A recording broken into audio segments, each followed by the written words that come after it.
De parole de Monsieur Bury. D'accord. Alors allez-y, monsieur. Bonsoir. Bonsoir.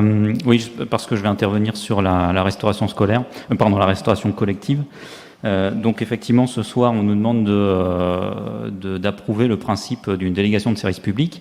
J'ai voté contre en commission consultative des services publics locaux et je voterai à nouveau contre ce soir.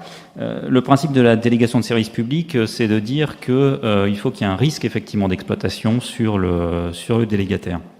En l'occurrence, les risques qui ont été cités dans le rapport sont déjà un problème organisationnel de gestion de la facturation.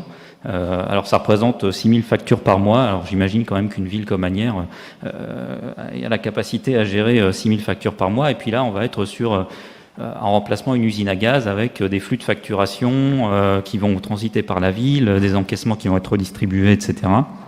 Donc pour moi, c'est un risque qui ne tient pas.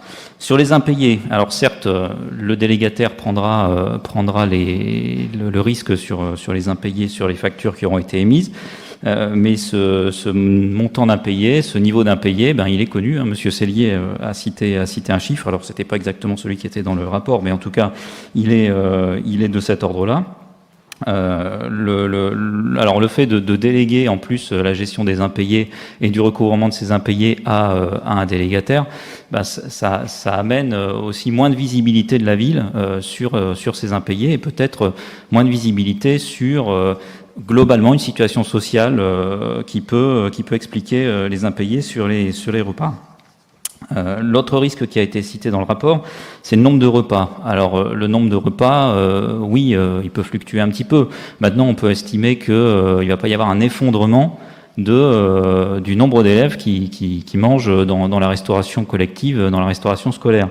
Donc là encore un argument qui, selon moi, ne tient pas en termes de risque pris par le délégataire. Et puis le dernier risque qui est annoncé, c'est un risque relatif au financement de la reconstruction de la cuisine centrale, qui devrait représenter à peu près 5 millions d'euros. Alors, risque qui est là aussi complètement limité, puisque la cuisine centrale sera remboursée intégralement par la ville au délégataire, et par ailleurs, on peut imaginer que le délégataire bénéficiera d'une garantie sur l'éventuel emprunt qu'il prendrait pour reconstruire cette cuisine. En revanche, ce risque a quand même, ce point a quand même comme corollaire de favoriser les gros délégataires qui vont avoir à la fois la capacité à fournir ces 5 millions d'euros pour reconstruire la cuisine centrale et en même temps à fournir les repas pendant les travaux de cette cuisine. Donc là, on a une forme quand même de sélection naturelle, on va dire, sur le futur délégataire.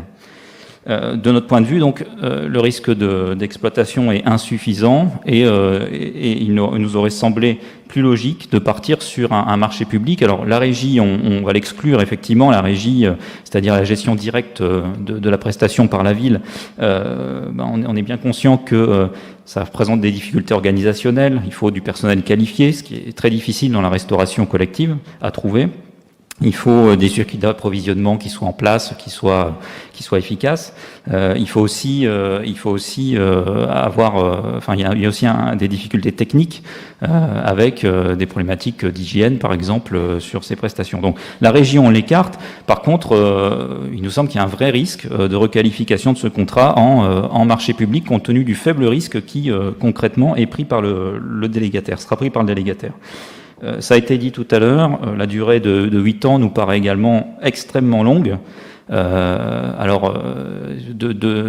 même le cabinet qui accompagne la ville sur ce sujet qui a indiqué que dans la moyenne, ces contrats, en général, étaient de 4 à 5 ans.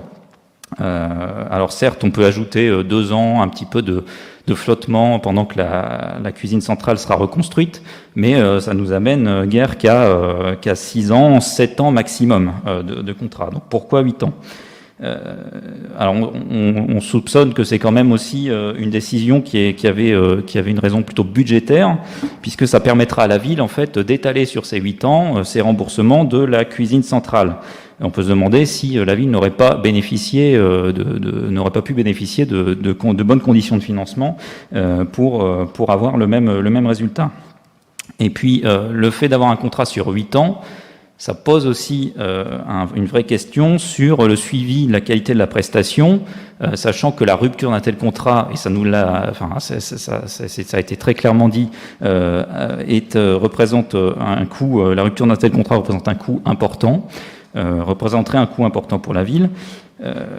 À partir du moment où le cahier des charges est établi une fois pour toutes pour 8 ans, alors certes, il peut être amendé par des avenants, mais ça reste compliqué. Et ça reste compliqué de sortir un délégataire qui serait pas au niveau. Alors évidemment, ça c'est le plus important, c'est la qualité de la prestation. Qu'est-ce que les usagers vont avoir dans leurs assiettes? Qu'est-ce que les élèves vont avoir dans leurs assiettes? On a compris qu'il y avait un cahier des charges donc qui sortirait vers mars-avril, mais que ce cahier des charges, au-delà effectivement du double choix végétarien, va être un petit peu bâti sur un minimum légal, ce qui permettra aux délégataires aux délégataires qui proposeront des offres de proposer des choses qui pourraient permettre de les départager. Ça laisse en fait beaucoup de liberté aux prestataires, mais le risque c'est qu'aucun des prestataires qui proposent des offres n'aille au-delà de ce minimum légal et de ce minimum qui est demandé par la ville. Donc, en conclusion, nous voterons pour la prolongation des contrats actuels, puisqu'il faut bien que les élèves et les usagers des restaurants collectifs puissent se nourrir et puissent avoir accès à ces services jusqu'au renouvellement. On regrette quand même que ça n'ait pas été suffisamment anticipé pour éviter cette prolongation. Et puis par contre, on va voter contre le principe de la DSP, considérant que le risque d'exploitation n'est pas suffisant sur ce contrat. Merci. Très bien. Alors,